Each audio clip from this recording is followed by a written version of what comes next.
No one in Sparta spoke his name again, but the wives of the defeated never forgot. The silence came first. Before the screams faded, before the bronze cooled in the dust, before the crows gathered to feast on what remained of honor and flesh, the silence came first. It was not the silence of peace, but of judgment, heavy as the mountain stones that crowned our city, pressing down upon the battlefield where the last breath of Messenia had been drawn and released into the autumn wind. I was there when it happened. I was there when a man chose to remember what Sparta had taught us to forget. The field stretched before us like a bronze mirror, shattered by the gods, reflecting nothing but broken spears and the twisted forms of those who had dared stand against the crimson cloaks of Lacedaemon. The harvest moon hung pale above the carnage, casting shadows that seemed to writhe and whisper secrets the living were forbidden to hear. Our victory was complete, as it always was, as it always would be. The laws of our fathers demanded it. The blood of Lycurgus flowed in our veins, and mercy was not among the gifts he had left us. But that night, that cursed, blessed night, I saw a Spartan warrior walk among the defeated, and his steps did not sound like those of a conqueror. The women of the fallen had gathered themselves into a broken circle near what remained of their city's walls. They knelt in the dust like flowers crushed beneath the wheel of war, their black robes pooling around them like spilled wine upon the earth. Some clutched children to their breasts, others held nothing but their grief, their eyes hollow as cave mouths where light had never dwelt. They did not weep, there was no strength left for tears, but their silence spoke louder than any lament ever could. Our orders were simple, as all Spartan orders were. The men were dead or enslaved. The city was ash. The women were to be left to the mercy of the gods and the wolves, whichever found them first. We were not to waste water on those who had nothing left to offer the strong. We were not to share bread with those whose husbands had fallen to our bronze. This was the way of things, the way of war, the way of Sparta. But he walked toward them anyway. I cannot tell you his name, for it was taken from the scrolls and chiseled from the stones, erased as completely as if the fates themselves had unwoven it from the tapestry of time. If you think mercy could survive in Sparta, you've never heard this story. Yet I can tell you what he looked like in that moment when he chose to defy everything we had been taught to worship. His armor was scarred and dented, his crimson cloak torn and darkened with blood that may have been his own or belonged to the enemies he had killed in service to the city that would soon forget he ever lived. His face was hidden beneath a helm that bore no crest, no marking of rank or family, just bronze burnished to a mirror's gleam, reflecting the firelight that still flickered among the ruins. But his eyes, I remember. They were the color of storm clouds gathering over Mount Taygetus, grey and heavy with something that looked like sorrow, but which we had no word to describe. In Sparta we learned to speak of many things, of glory and death, of strength and duty, of the bronze point of a spear and the crimson spread of blood upon stone. But we had no words for the weight that settled in a man's chest when he looked upon the innocent and saw what his strength had wrought. He carried water in a skin that should have been reserved for Spartan throats. He carried bread that should have fed Spartan bellies. And when he reached the circle of kneeling women, he did something that made the very earth seem to tremble with the magnitude of his transgression. He knelt, a Spartan warrior, blooded in battle, crowned with victory, bearing the blessing of the gods and the approval of the elders, knelt in the dust before the wives of his enemies. The water he offered them caught the moonlight like liquid silver, and when they raised their hands to receive it, their fingers shook not with fear, but with something far more dangerous: hope. "Drink," he said, and his voice was rough as grinding stone, worn down by the weight of what he was choosing to become. "Drink, and live another day." The oldest among them, a woman whose hair had turned white as mountain snow, whose face bore the lines of 60 winters and twice as many sorrows, looked into his eyes with a gaze that seemed to pierce the bronze of his helm and see straight through to whatever remained of his soul. "Why?" she whispered, and the word hung in the air between them like incense before an altar to forgotten gods. He did not answer with words. Instead, he reached into his war belt and withdrew a small piece of clay, rough-hewn and marked with symbols that most warriors could not read. But I could read them, for I had been raised as a scribe before the gods decided I was meant for war. Upon that clay were scratched the words that would seal his doom and ensure his immortality. He remembered us. The woman took the clay with hands that trembled like leaves before the storm. She pressed it to her breast as if it were more precious than gold, more valuable than the lives of kings. And perhaps it was, for it was proof that in all the vast machinery of conquest and glory, in all the bronze-bound certainty of Spartan law, one man had chosen to remember that the defeated were human too. Word spread as word always does, carried on the wings of whispers and the breath of those who dared to speak what others feared to hear. It reached the ears of the polemarchs first, then the ephors, then the Jerusia itself, the council of old men who guarded the laws of Lycurgus as jealously as dragons guard their gold. What this warrior had done was not merely insubordination. It was not simply a breach of military discipline. It was something far worse, something that struck at the very foundation of what made a Spartan strong. It was mercy. In the time that followed, measured not in days but in the slow turning of the seasons, the gradual fading of memory, the careful editing of official records, I watched as they unmade him. Not with the clean bronze of a blade or the honest rope of a noose, for that would have made him a martyr, and martyrs have a way of inspiring others to similar folly. Instead, they chose a punishment more terrible than death, more final than the grave. They chose to make him nothing. His name disappeared from the rolls of warriors first. The scribes worked through the night with their styluses and their erasers, carefully removing every reference, every record, every trace that he had ever existed. The bronze tablets that recorded his victories in training were melted down and recast. The stone monuments that bore his lineage were chiseled smooth and carved anew with other names, other sons, other heroes more worthy of remembrance.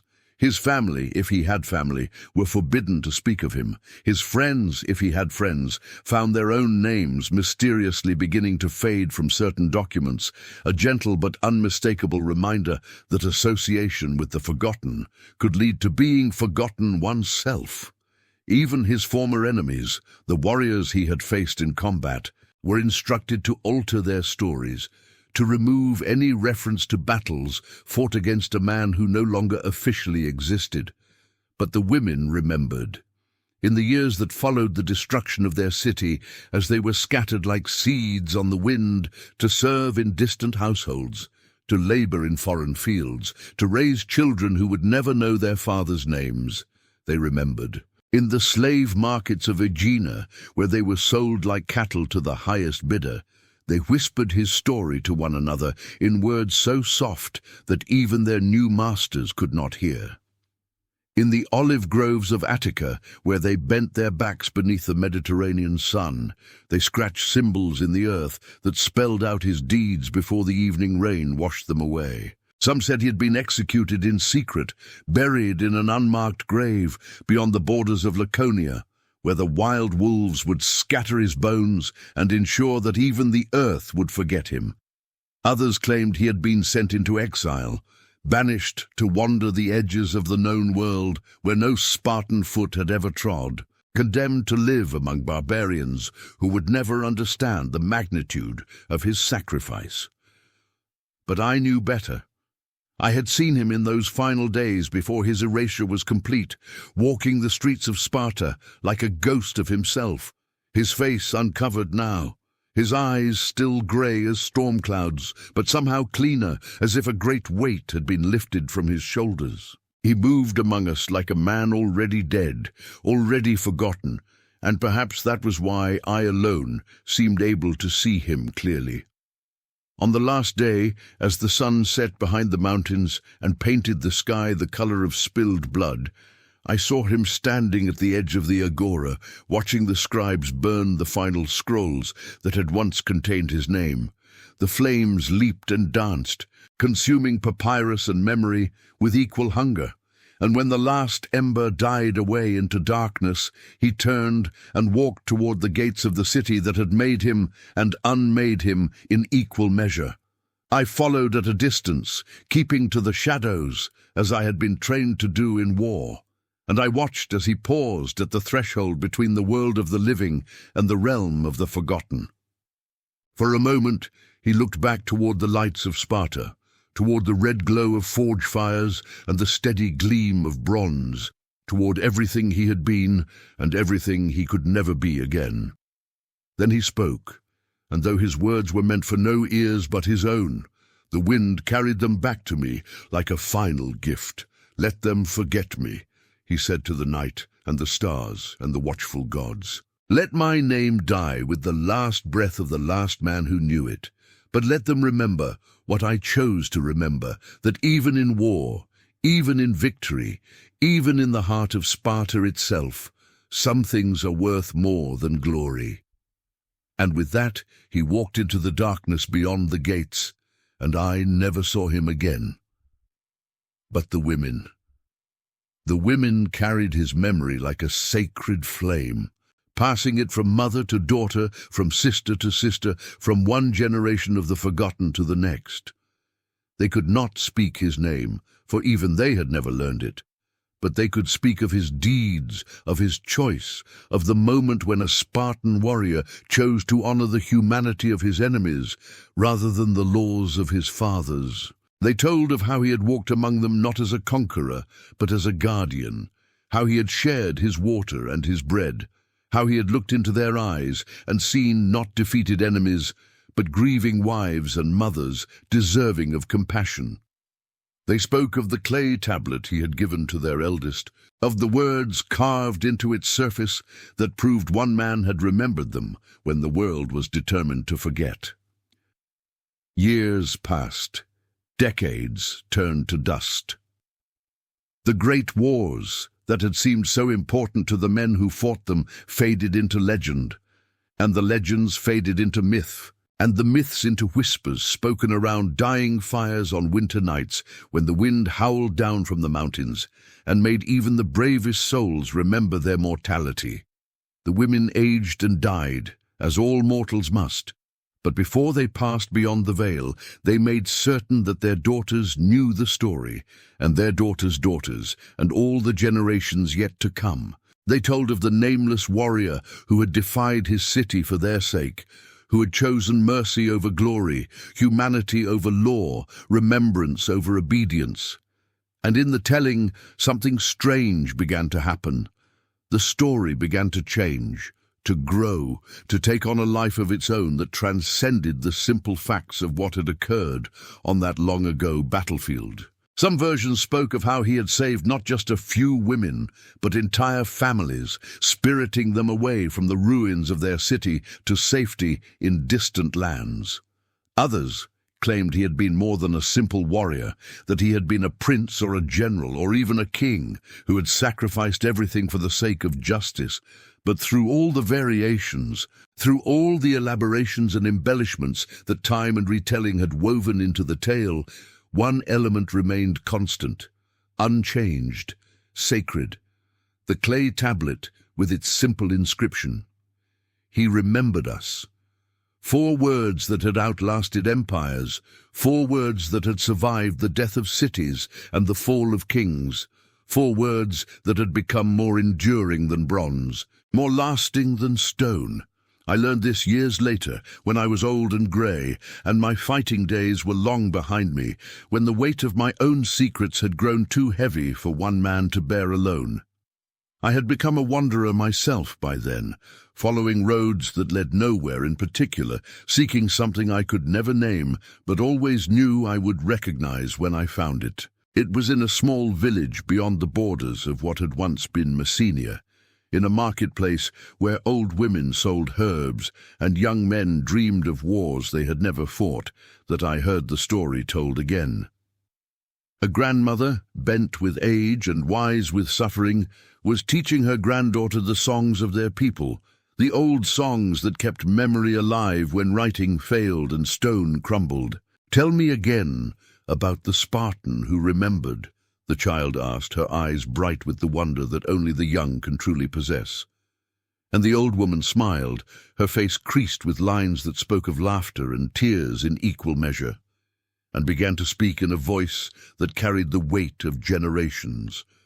"Long ago, when the red cloaks ruled the world and mercy was counted among the deadliest sins, there was a warrior who chose to forget everything he had been taught and remember everything he had been born knowing."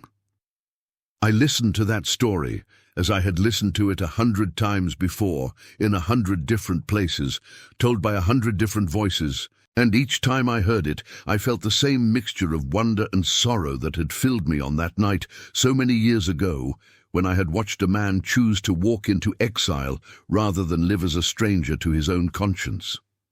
For you see, I was there.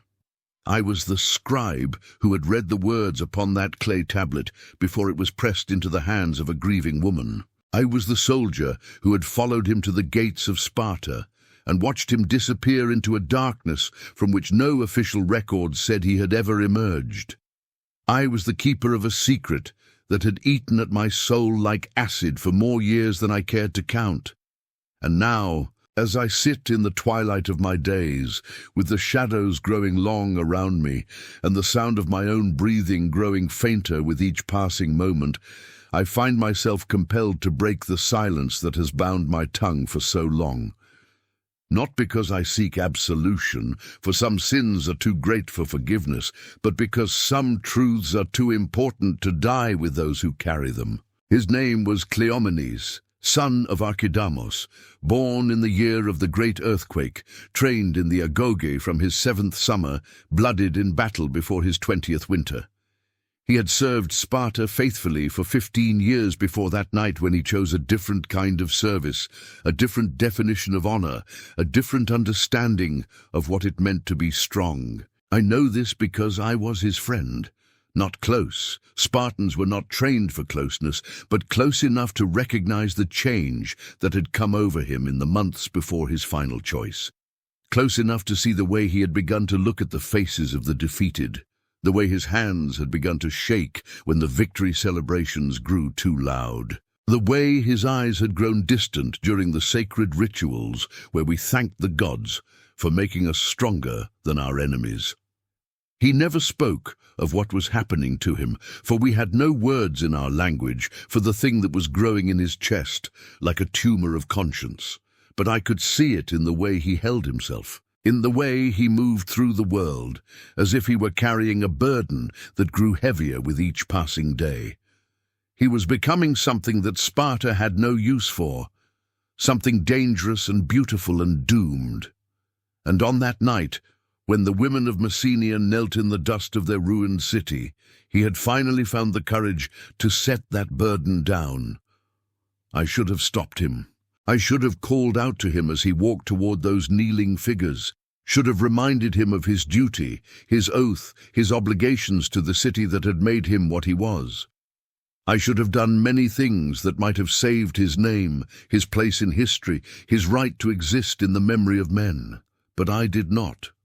I watched in silence as he chose mercy over law, humanity over politics, love over fear. I watched as he knelt in the dust before the wives of his enemies and offered them the gift of remembrance. And when the punishment came, when the erasure began, when his name was systematically removed from every scroll and stone and bronze tablet in the city, I said nothing. I told myself it was because speaking would accomplish nothing except to ensure that I joined him in the realm of the forgotten. I told myself it was because the truth was too dangerous to speak, too subversive to survive, too corrosive to be allowed into the light of day. I told myself many things in the years that followed, but I never quite managed to convince myself that any of them were true. The real reason I remained silent was simpler and more shameful than any elaborate justification I could construct. I was afraid of losing my position, my security, my small place in the grand machinery of Spartan power. Afraid of discovering what I might become if I were forced to choose between my comfort and my conscience. He was braver than I. He chose the harder path, the lonelier road, the way that led through darkness towards something that might have been light or might have been nothing at all. He chose to be forgotten rather than to forget, to be unmade rather than to unmake others, to walk into exile rather than to compromise with a system that demanded he value victory over humanity, and the women remembered him for it, not his name. They had never learned his name, but his choice, the moment when a man who could have taken anything decided instead to give everything, the instant when power chose to serve powerlessness, when strength bent the knee to suffering, when the victorious chose to honor the defeated. They remembered, and they passed that remembrance on like a sacred flame, keeping it alive through generations of servitude and suffering, through years when the very act of remembering was itself a form of resistance, a quiet rebellion against the forces that sought to reduce human beings to nothing more than the sum of their defeats. And now, as the final shadows gather around me and I feel the last of my strength ebbing away like water from a cracked jar, I find myself thinking not of my own approaching end, but of those words carved into clay so many years ago. He remembered us. 4 simple words that have outlasted the city that tried to erase them. 4 words that have survived the death of the man who inspired them. 4 words that continue to echo across the centuries, carried on the voices of women who were never supposed to speak, preserved in the memories of children who were never supposed to remember, kept alive by the very people who were supposed to disappear into the darkness of history. There is a justice in that, I think. A rightness that transcends the laws of men and cities, that speaks to something deeper and truer than the bronze-bound certainties of power and conquest.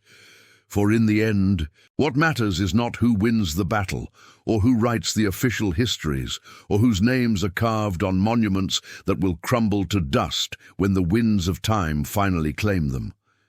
What matters is who chooses to remember the forgotten, who speaks for those who have been silenced, who finds the courage to stand against the tide of approved forgetfulness and say, "These lives had meaning, these deaths had worth, these people mattered."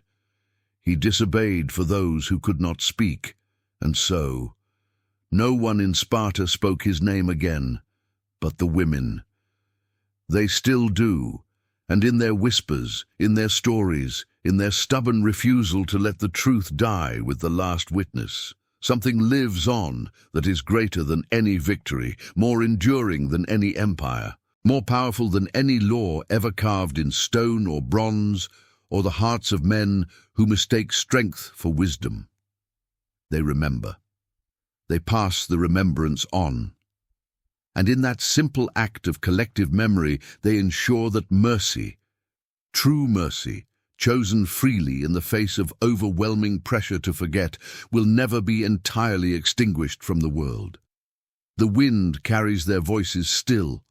If you know how to listen, it carries them across the years and the centuries, across the ruins of fallen cities and the graves of forgotten kings, across the vast spaces that separate the living from the dead and the remembered from the lost. Listen closely, and you might hear them even now, whispering in the darkness that comes before dawn. He remembered us. He remembered us. He remembered us.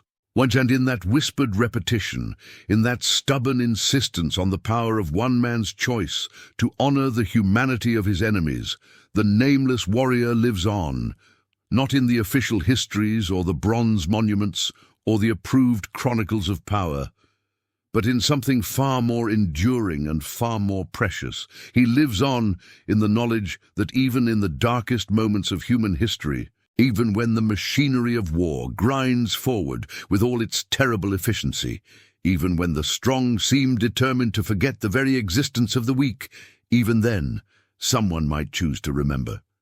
Someone might choose to kneel in the dust and offer water to the defeated. Someone might choose to risk everything for the sake of simple human decency. Someone might choose to be forgotten rather than to forget, to be unmade rather than to unmake others, to walk into exile rather than to live as a stranger to their own conscience. And that choice, that single moment of defiance against the forces that seek to reduce human beings to nothing more than the instruments of their own destruction, that choice echoes across eternity, carried on the voices of women who were supposed to be silent, preserved in the memories of children who were supposed to forget, kept alive by the very people who were supposed to disappear. The wind grows quiet now. The shadows deepen. The last light fades from the western sky, and in the gathering darkness I can almost hear them calling, the voices of the remembered dead, the whispered prayers of the forgotten living, the eternal chorus of those who refuse to let mercy die, even when mercy has been declared the enemy of everything that makes a people strong. No one in Sparta spoke his name again, but the women. They still do, and in their speaking, in their remembering, in their quiet insistence that some things matter more than victory, the truth lives on. The truth that a man once chose to remember what others chose to forget. The truth that mercy once kindled can survive any attempt to extinguish it. The truth that the forgotten are never truly forgotten as long as someone, somewhere, still has the courage to speak their names. Listen, can you hear them? The voices in the wind, the whispers in the darkness. The endless repetition of those 4 words that have outlasted empires and will outlast us all. He remembered us. He remembered us. He remembered us.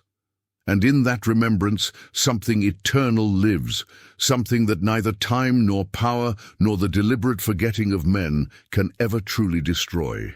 Something that proves that even in the heart of Sparta, even in the depths of war, even in the darkest moments of human cruelty, love can still find a way to speak. The women still whisper his story, the clay still bears its message, and somewhere in the space between memory and legend, between history and hope, a nameless warrior still kneels in the dust, offering water to the defeated and proving that mercy, once chosen, can never be entirely erased. No one in Sparta spoke his name again, but in the silence that followed, in the space where his name should have been, something even more powerful took root and grew. The knowledge that someone had chosen to remember, the proof that even the strongest walls built by men can be breached by a single act of compassion. The understanding that the true victory belongs not to those who conquer, but to those who, in the moment of their greatest power, choose instead to serve. The wind carries their voices still. Listen and remember.